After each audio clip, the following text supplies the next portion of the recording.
I tap my phone awake to check the time and notice 3 banking notifications stacked like dominoes. At first glance, nothing seems unusual, just my morning routine, sipping coffee in my small Boise apartment before heading to the office. But as I unlock the screen, my stomach drops. $3,980. $3,980. $3,980. 3 identical charges. Overnight, while I slept, my auditor training kicks in before emotion can take hold. I set my coffee down, the mug making a soft click against the coaster, everything in its place, as always. My face remains perfectly composed, the professional mask I've perfected over 7 years of examining other people's financial disasters. But my hands betray me, trembling slightly as I tap through to the transaction details. American Airlines. 3 separate business class tickets. Purchased at 2:17 a.m. Impossible, I whisper to my empty kitchen. I haven't bought airline tickets in months, and certainly not in the middle of the night. I switch to Gmail, but something's wrong. The password I've used for years is rejected. After 3 attempts, a notification appears. Your password was changed 1 hour ago. A cold wave of violation washes over me. Someone has been inside my accounts while I slept. I tap the Forgot Password option and select Phone Recovery. Within seconds, my phone pings with a verification code. As I reset my password and log in, a notification appears showing the recovery email used for the recent change.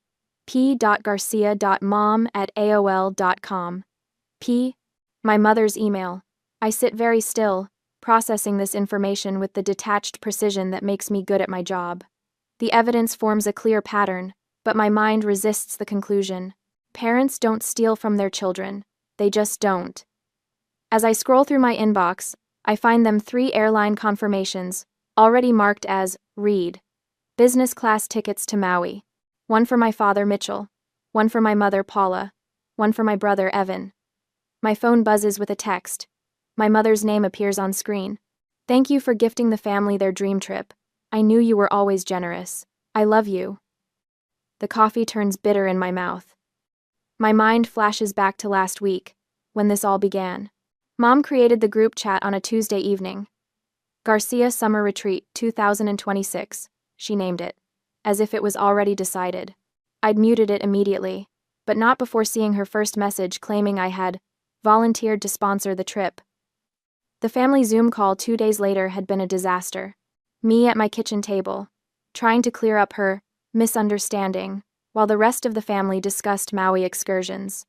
Flights are around $860, Mom had announced, her voice sweet but her eyes sharp. Anyone who can't afford it will have to stay home. Zoe, honey, you're the only one still single, with no kids to worry about. I'd maintained my auditor face neutral, unreadable while calculating how that subtle dig was meant to leverage my singlehood into financial obligation. After the call, I'd messaged her privately. I've made it clear I am not paying for anyone, I wrote, simple and direct. Her response came instantly. Oh, sweetie, you forgot again. You promised your father at Thanksgiving. A lie. A blatant, calculated lie. And now, 3 unauthorized charges totaling $11,940 on my credit card. I take a deep breath, center myself, and call the bank's fraud department. Despite my shaking hands, my voice comes out clear and professional. This is Zoe Garcia. I need to report 3 fraudulent transactions on my account. The representative asks for details, which I provide with methodical precision. When she asks if I know who might have made these charges, I hesitate for only a moment. Yes, I say.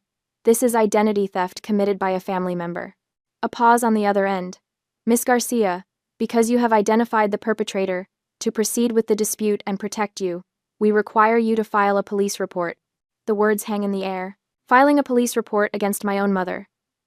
The thought makes my chest tight, but I think of the $54,800 in student loans I paid off through years of careful budgeting and overtime work.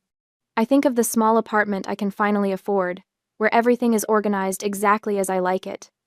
I think of the 3 business class tickets, not economy, at $860 as she'd claimed to the family, but $3,980 each purchased while I slept. I understand. I tell the representative. I'll file the report today. My phone buzzes again as I end the call.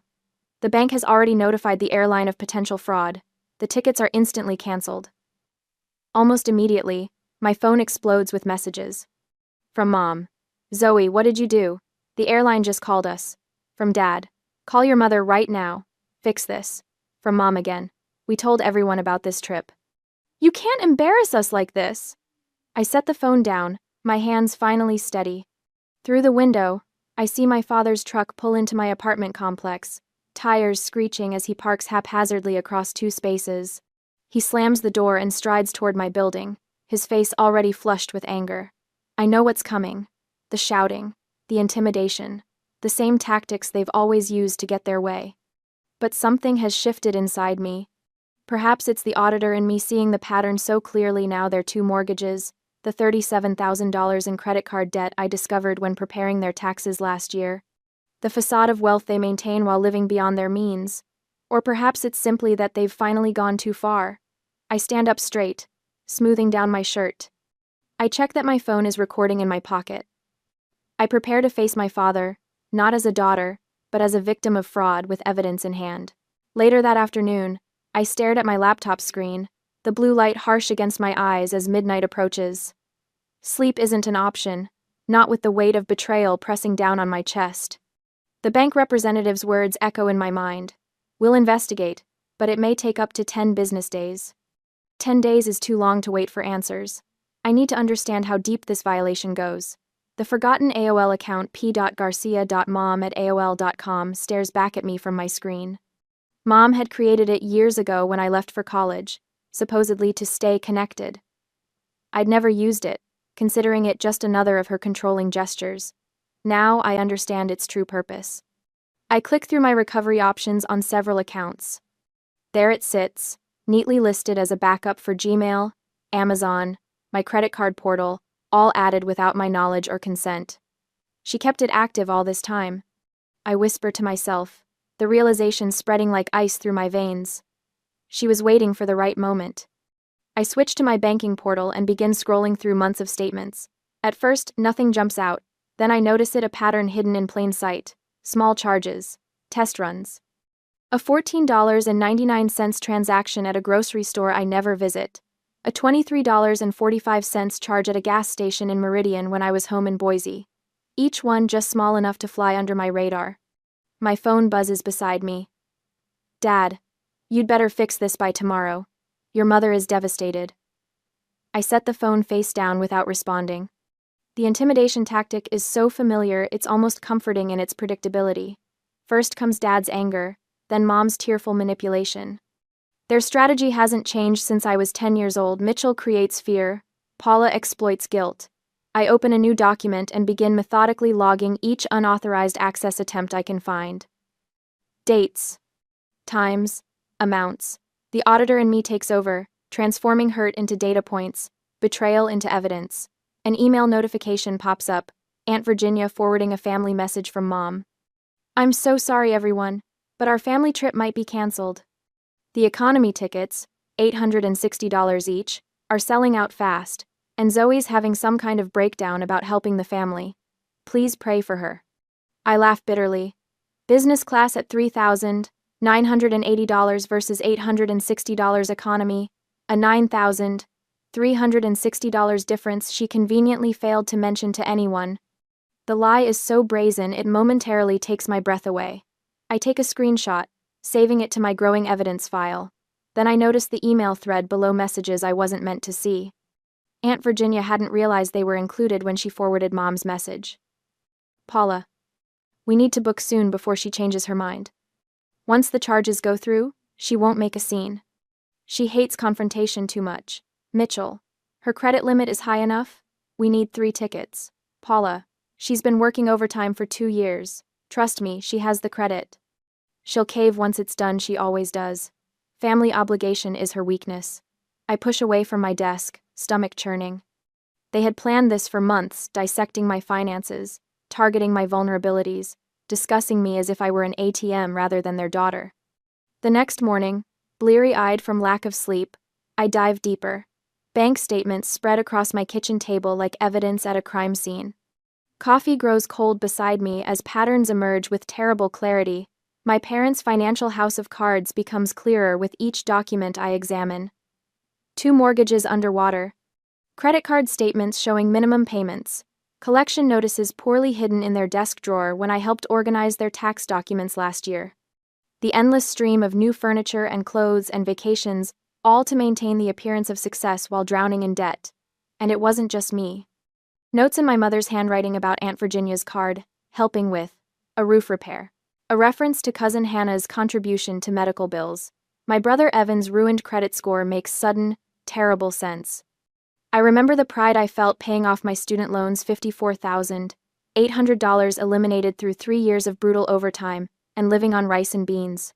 The apartment I saved for, the emergency fund I built. All of it seen not as achievement but as an untapped resource by the people who should have been proudest of me. This isn't about money, I say to the empty room, my voice stronger than I expect. It's about control. I reach for my phone and open my banking app, enabling every security feature available. 2-factor authentication, login notifications, spending alerts. I change every password, using random strings of characters instead of anything personal. Security questions become nonsense answers no family member could guess. Then I create a new email account with a username unconnected to any personal information. I set up password manager apps, digital keys, authentication backups. Each new security wall feels like reclaiming a piece of myself. My phone rings, Mom's face appearing on screen. I decline the call and add a note to my evidence file. 8:42 a.m., third attempt to contact. By afternoon, I've secured every account I own and documented each step of the process. The bank confirms the transactions remain frozen pending investigation. The airline emails confirmation that the tickets are officially canceled, funds to be returned once the fraud investigation concludes. Outside, rain taps against my window. Inside, for the first time since discovering the charges, I feel something other than shock and betrayal. My hands no longer tremble as I organize my documentation. My breath comes easier as I prepare for the confrontation I know is coming. The isolation is still there, the knowledge that I stand alone against the people who should have protected me. But beneath that pain, something else is growing. Resolve. 2 days after the incident, the pounding at my door makes the hinges shudder. 3 thunderous blows, then silence, then 3 more. I have known that rhythm, my father's way of announcing himself, since I was a child. The pause between barrages is just long enough to let dread settle in. I slip my phone into the pocket of my hoodie and start the recording app. Idaho is a one-party consent state. Only I need to know this conversation is being preserved. I take a deep breath and open the door. Mitchell Garcia fills the doorframe, face flushed crimson above his polo shirt. Before I can speak, he barrels past me into my apartment. "What did you do?" His voice bounces off the walls of my small living room. "Cancel the dispute right now. Your mother is crying." I close the door with deliberate slowness, buying seconds to compose myself. "Hello to you too, Dad. Don't you dare get smart with me." He jabs a finger toward my face, stopping just short of touching me. "Fix this now. Call the bank. Tell them it was a mistake." My phone buzzes in my pocket once, twice, 3 times in rapid succession. Family messages, undoubtedly. I leave it untouched. "It wasn't a mistake," I say, my voice steady. "Someone accessed my account without permission and charged $11,940 to my credit card. It's for the family vacation. Your mother told everyone you were sponsoring it." I maintain my auditor face neutral, observant. Did she tell everyone the tickets were $3,980 each for business class? Or did she tell them they were $860 for economy? His eyes shift slightly. A tell. What difference does that make? Almost $10,000 of difference, actually. My phone buzzes again. I pull it out, keeping the recording running. 17 new messages in the family group chat. I scan them quickly. Mom claiming I forgot my promise. Aunt Virginia suggesting an emergency family meeting at her house. Cousins expressing disappointment in me. See? Dad points at my phone. "You're destroying the family. Virginia is hosting an emergency meeting tonight to discuss your behavior." I tilt my head slightly. My behavior? Not Mom's behavior in accessing my accounts without permission? Your mother was only doing what you promised. I keep my voice measured, just as I would when questioning a client about financial discrepancies. When exactly did I promise to spend nearly $12,000 on airline tickets? At Thanksgiving, you said. I didn't attend Thanksgiving last year. I was working in Seattle, remember? He waves this away. Whenever it was. The point is, families help each other.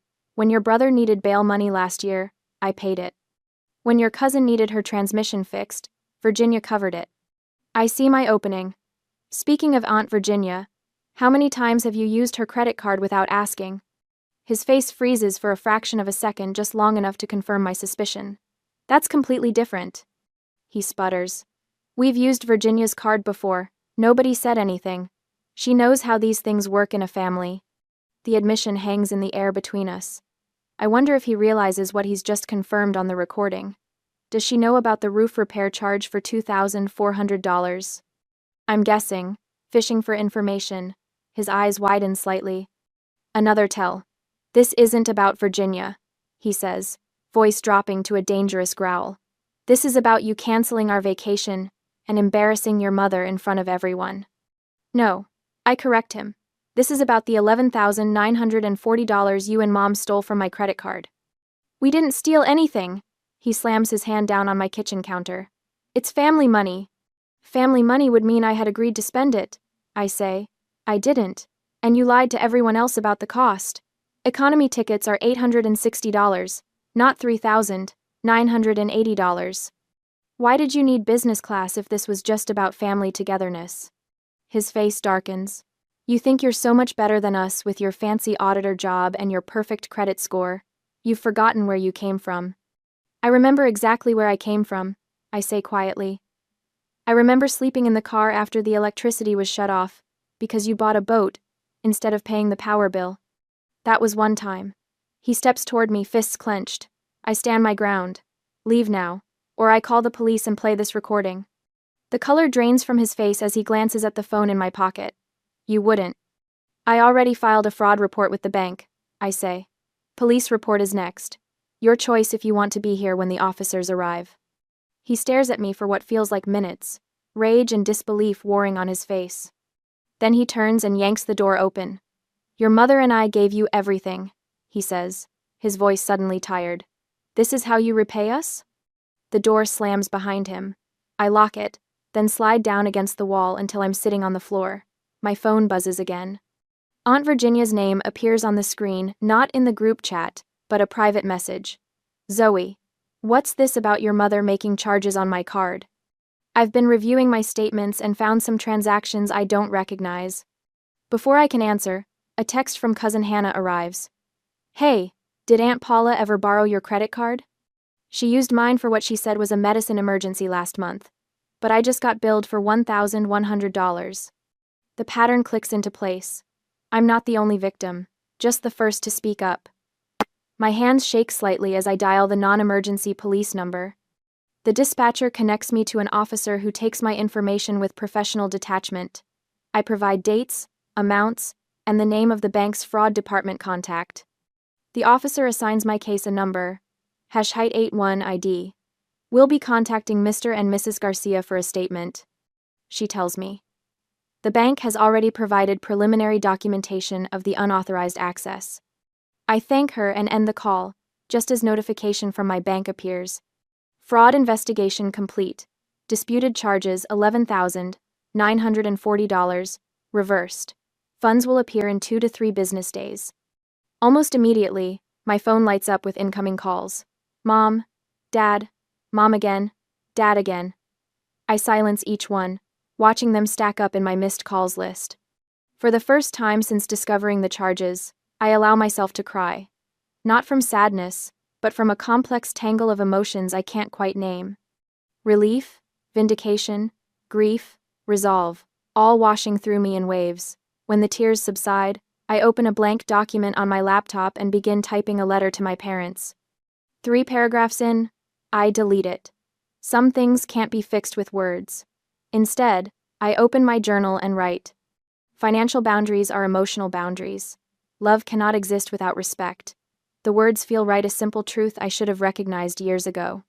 I spend the next hour organizing documentation, screenshots of the fraudulent charges, the email recovery attempt notification, text messages from my parents, and a transcript of the recorded conversation with my father. I save everything in triplicate local storage, cloud backup, and an encrypted email to myself. My phone buzzes with a notification about the emergency family meeting at Aunt Virginia's house tonight. Rather than dread, I feel a strange sense of calm. The burden of secrecy has lifted. The pattern is exposed. I connect my phone to a small Bluetooth speaker and test the audio quality of my father's recorded admission. His voice fills my living room with crystal clarity. We've used Virginia's card before. Nobody said anything. I pack the speaker in my bag alongside printed copies of the bank statements and police report. The emergency family meeting won't go as they expect. For the first time in my adult life, I'm walking into a family confrontation with more than just my word against theirs. I have evidence, allies, and the power that comes from knowing exactly where you stand. Time to break the cycle, once and for all. On the family emergency day, I park 3 houses down from Aunt Virginia's colonial-style home, my hands steady on the wheel. I've arrived exactly on time, not early enough to be ambushed alone, not late enough to be accused of drama. The recording device in my phone is tested and ready. I check my reflection in the rearview mirror and adjust my expression into what my colleagues call my auditor face, neutral, composed, revealing nothing. Remember why you're here? I whisper to myself, gathering the manila folder containing printed copies of the credit card statements. The evidence speaks for itself. 3 charges of $3,980 each, totaling $11,940. The moment I step through Aunt Virginia's front door, 13 pairs of eyes swing toward me. The living room falls silent, conversations cutting off mid-sentence. They're arranged in a loose semicircle, like a firing squad waiting for the command. I recognize the setup immediately. They've been thoroughly briefed against me. In the center sits my mother, tissues clutched dramatically in her hand. Her eyes are red-rimmed, mascara carefully smudged for maximum effect. Dad stands by the door, arms crossed, blocking the easiest exit. The message is clear. No one leaves until this is settled. She's here, Aunt Virginia announces unnecessarily, her voice tight with discomfort. She gestures to an empty chair positioned directly across from my mother, the hot seat. I take it without hesitation, placing my folder on my lap, and wait. The first rule of auditing: let the subject talk. People revealing their own inconsistencies is always more effective than pointing them out. Honey, my mother begins, her voice wavering with practiced vulnerability. We're all so worried about you. I remain silent, my expression unchanged. I don't know what's wrong with her, she continues, addressing the room while dabbing at dry eyes. Her audit job is too stressful. The pressure has been building for months. My cousin Brandon leans forward. Zoe, your mom says you've been having memory problems, forgetting conversations, promises. Financial stress does terrible things to the mind, Aunt Virginia adds, right on cue. I notice Dad shifting his weight, moving slightly closer to the door. Textbook intimidation positioning. Do you understand how much you've hurt your mother? My 19-year-old cousin Melissa asks, her voice dripping with the self-righteousness of someone who's been promised a free vacation. She's been crying for days. She's been crying. I catalog each accusation mentally, watching the pattern unfold. The younger relatives make me feel guilty. The older ones question my stability, all orchestrated by my mother's expert conducting. Paula dabs her eyes again. We just want to understand, sweetie. You seemed so happy to help with the family trip. Then suddenly, her voice breaks perfectly. You even called the police. There it is, my opening. Would you like to know why I called the police? I ask, my voice calm and clear. The room goes completely still. Without waiting for an answer, I open my folder and remove the credit card statements. I pass copies to Aunt Virginia and Uncle Robert, the family's unofficial leaders. These are my credit card statements showing 3 charges of $3,980 each, totaling $11,940, made at 2:17 a.m. while I was asleep. I keep my tone professional, as if presenting findings to a client. They were purchased using my Gmail account, which was accessed after my password was changed. The recovery email used was p.garcia.mom@aol.com. My mother's face flushes. Those numbers can't be right. The airline confirmed these were business class tickets, not economy tickets, at $860 as you told everyone else. I continue as if she hadn't spoken. The police report number is #81ID, if anyone would like to verify. Uncle Robert's eyes widen as he studies the statement. Business class? Paula said economy was already stretching the budget. That's not. My mother begins, but Aunt Virginia interrupts her. Paula, you say that. She pauses, her expression shifting as pieces click into place. Last year you were nice enough to help me set up my online utility payments. After that, there was a $2,400 charge for roof repair I never authorized. The room temperature seems to drop 10 degrees. Cousin Hannah looks up from the statements, her face pale. Last summer, after you borrowed my card to buy groceries when your purse was stolen, there was an $1,100 charge from a medical clinic I never visited. My mother laughs, the sound brittle and false. Everyone makes mistakes with online payments. You can't possibly think. I think we should all check our statements, Aunt Virginia says firmly, pulling out her phone. Dad steps away from the door, anger replacing intimidation. This is family business. You're all overreacting to a simple misunderstanding. A misunderstanding of $11,940? Uncle Robert asks, his voice dangerously quiet. My parents exchange glances. Mom stands abruptly. We should discuss this at home, Mitchell. But as they move toward the door, Uncle Robert steps into their path. I think we need answers first, Paula. I reach into my pocket and remove my phone. You don't have to believe me, I say, connecting it to Aunt Virginia's Bluetooth speaker. Believe Dad. I press play. My father's voice fills the room. We've used Aunt Virginia's card before. Nobody said anything. My mother's face turns white. Dad freezes in place, hearing his own words played back to him. That's not what I meant, he stammers, but the damage is done. Aunt Virginia rises from her chair and walks over to stand beside me. This stops today. Cousin Hannah retrieves her purse, pulling out her own financial records. I have 3 misunderstandings here that match Paula's shopping trips. My brother Evan, who has been silent until now, clears his throat. They destroyed my credit score. It's 520 now because of loans I never took out. One by one, family members begin to share similar stories. 3 generations of victims comparing notes, patterns emerging across 2 decades of financial manipulation. My parents retreat to the corner of the room, former allies edging away from them. The united front, they'd carefully constructed, crumbles before my eyes. I'm sorry I doubted you, Aunt Virginia says quietly to me. We should collect everyone's evidence. I'll testify if you need me to, Uncle Robert adds, his lawyer's mind already cataloging the offenses. My mother's tears have vanished completely. Her eyes are cold, calculating, searching for an escape route. Dad's bluster has deflated, replaced by stunned silence as he watches his wife's manipulation tactics fail for the first time. Mitchell, she hisses, say something. But he remains silent, the weight of exposure crushing his practiced intimidation. I watch as the first visible cracks appear in their united front. How could you record me? 10. He finally manages, attempting to redirect blame. Idaho is a one-party consent state, I reply calmly. Only one person in a conversation needs to consent to recording.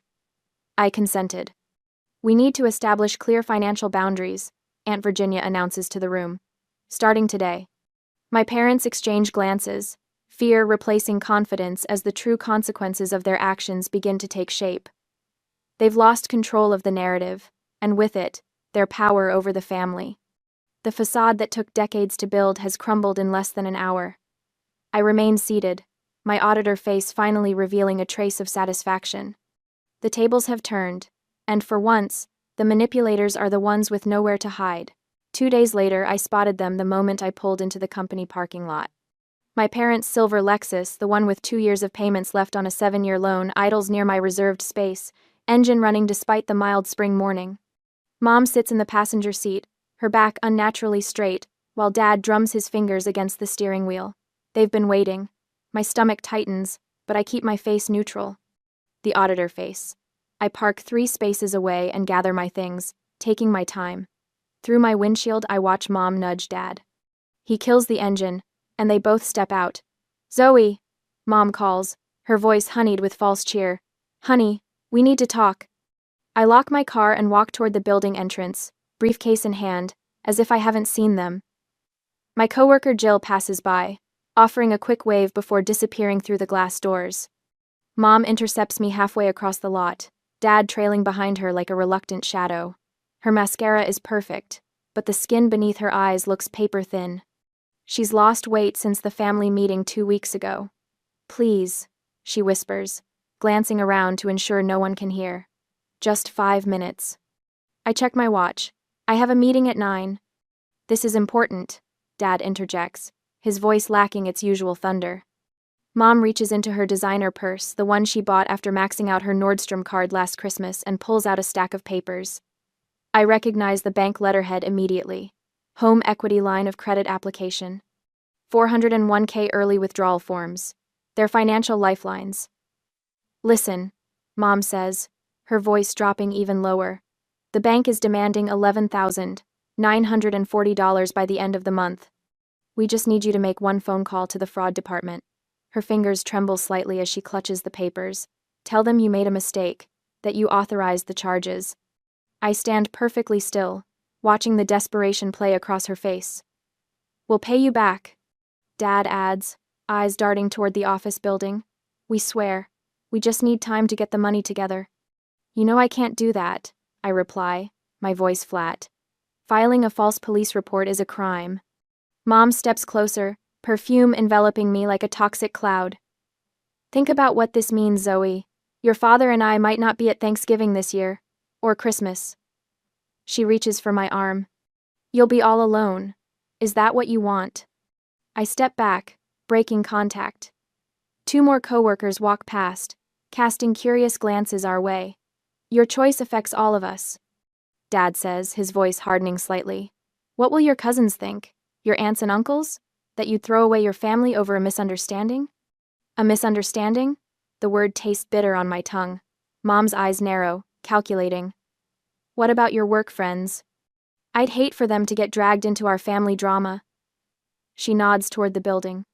People talk, you know, especially when they hear about ungrateful daughters who abandon their parents. Her words hang in the air between us, the threat unmistakable. You're almost 30, Zoe. She continues, voice softening to a maternal tone that once would have made me fold. No husband, no children. We're all you have. Family sticks together, through everything. More coworkers filter past us. I recognize Martin from accounting and Sarah from HR. They try not to stare, but I can feel their curiosity. My professional reputation, the careful boundaries I've maintained between work and personal life, suddenly feels fragile. For a split second, doubt creeps in. The consequences of standing firm stretch before me. Holiday tables with empty chairs, whispered office gossip, the crushing weight of being the one who severed ties. My hand tightens around my briefcase handle. Then I remember the recording, the bank statements, the pattern that stretches back years, the $11,940 they stole while I slept. I look directly into my mother's eyes, then my father's. You don't owe me, I say, each word precise and clear. You owe the bank. Get out of my way. Mom's face transforms. The mask of maternal concern drops completely, revealing something ugly and raw beneath. Her lips pull back in a snarl. You think you've won? She hisses, voice rising sharply. You will regret this. You will never have a family again. You will die alone. You ungrateful child. Her words echo across the parking lot. Several of my coworkers freeze, staring openly now. Dad grabs her arm, trying to pull her back, but she yanks free. After everything we've done for you, her voice cracks with rage. This is how you repay us? I don't respond. Instead, I walk past them, my steps measured and calm. Behind me, I hear Dad's urgent whisper, Paula, stop. People are watching. The office doors slide open. I step inside without looking back, leaving my parents frozen in the parking lot, the morning sun illuminating the ruins of their carefully constructed facade. 3 days later, a certified letter arrives at their address. My lawyer's name embossed across the top, the words, Cease and Desist in bold beneath. Attached is a copy of police report, #81ID, detailing identity theft by a family member. The final paragraph warns of criminal prosecution should any further contact be attempted. The bank begins its collections process directly with Mitchell and Paula Garcia. No longer my problem. I've submitted everything. The comprehensive documentation, the police report, the recording transcript, my credit history showing the pattern of unauthorized access. 7 years as an auditor taught me to be thorough, to follow the paper trail wherever it leads, even when it leads to my own parents. News travels quickly through the family. Aunt Virginia calls to tell me my parents have canceled their country club membership. Cousin Hannah mentions seeing Mom at the grocery store. No designer purse in sight. Uncle Robert reports that Dad's furniture store has cut its hours. Their financial house of cards is collapsing, one card at a time. The bank files a lawsuit for the unpaid debt. The fraud case triggers cross-default clauses in their other loans. Their credit score plummets. Mortgage lenders begin reviewing their loans, questioning the income verification on the original applications. I don't feel vindication. Just a quiet certainty that consequences, long deferred, have finally arrived. 4 weeks after the parking lot confrontation, my phone rings. Aunt Virginia's name appears on the screen. I hesitate before answering. "Zoe," she says, her voice careful. "I thought you should know. Your parents have listed their house for sale." I sit at my kitchen table, the same spot where this all began, with 3 unauthorized charges, and absorb the information. "Are you okay?" she asks after a moment of silence. "Am I?" The family has fractured along fault lines that were always there, just hidden beneath the surface. Some relatives have stopped speaking to me entirely. Others, like Aunt Virginia, have become unexpected allies. The future stretches before me, holidays and celebrations that will never be the same. I don't know, I answer honestly. I'm figuring it out. We talk a while longer. As I hang up, I notice my hands are steady. No trembling. Not anymore. I stand at my kitchen window, morning sunlight filtering through new privacy blinds as I wait for my coffee to brew. 7 months since everything changed, and small rituals like this still feel like victories. My apartment, once just a space I maintained, has become a sanctuary. The new security system panel glows steadily by the door, a constant reminder that I control who enters my life now. Behind me, my desk holds neatly organized folders, a testament to the financial literacy workshops I've been developing. My calendar hangs beside it, next Tuesday circled in bold red, debt-free celebration, with 3 exclamation points. The final payment on my car loan, the last debt I carried, went through yesterday. My phone chimes with a message from Evan. Credit score hit 640 today. Thank you, Z. I smile, remembering his face when I offered to help him rebuild after our parents' financial manipulation had destroyed his credit. Another text follows from Cousin Hannah, asking about Sunday dinner at Aunt Virginia's. This new family we've cobbled together feels real in a way the old one never did. The coffee maker beeps. I pour a cup and sit at the same kitchen table where I discovered the fraud 7 months ago. Same table, same mug, but the woman holding it is unrecognizable from that morning. My banking app shows a healthy savings account instead of fraud alerts. A notification pops up. Credit score. Excellent. 812. I remember how I once hid this number from my parents, knowing they'd see it as an asset to exploit, rather than achievement to respect. I open my journal, running my fingers over yesterday's entry. Financial boundaries are emotional boundaries. I see that so clearly now. What I thought was my weakness, being unable to just help family, was actually my strength. Real love cannot exist without respect. The doorbell rings precisely at 9. Evan stands there, grinning, holding up his phone with his credit report displayed. "I didn't believe it would work," he says, following me inside. "Dad always said credit was something you just had to use until you couldn't anymore." "That's what they needed to believe to justify their choices," I reply, pouring him coffee. "Financial literacy isn't magic, it's just work and consistency." He nods, settling into what has become his chair. "The kids' college funds are set up. First time I've saved money in my life." "How does it feel?" "Weird," he laughs. "Good weird." He pauses, stirring his coffee. "Remember when Dad would take us to that expensive steakhouse every time the credit card bills arrived? Mom would complain about money the whole way there." I laugh, something I couldn't have done months ago when thinking about them. Their logic was so twisted. Spend money to feel better about not having money. My phone rings, Aunt Virginia confirming Sunday dinner. We're planning a small gathering, just the five of us who formed this new family circle built on choice rather than obligation. Last month, she proposed a toast. To family we choose, not family we tolerate. The words have become our unofficial motto. Tomorrow, I'll lead my third financial literacy workshop at the community center. I tell an anonymous version of my story, helping others identify the red flags I missed for years. Turning my pain into protection for others gives purpose to what happened. My boss called yesterday about the senior auditor position apparently. My handling of the fraud case demonstrated exceptional integrity under pressure. Life reshaping itself in unexpected ways.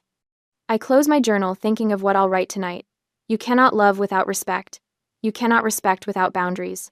Some lessons are worth every penny they cost to learn.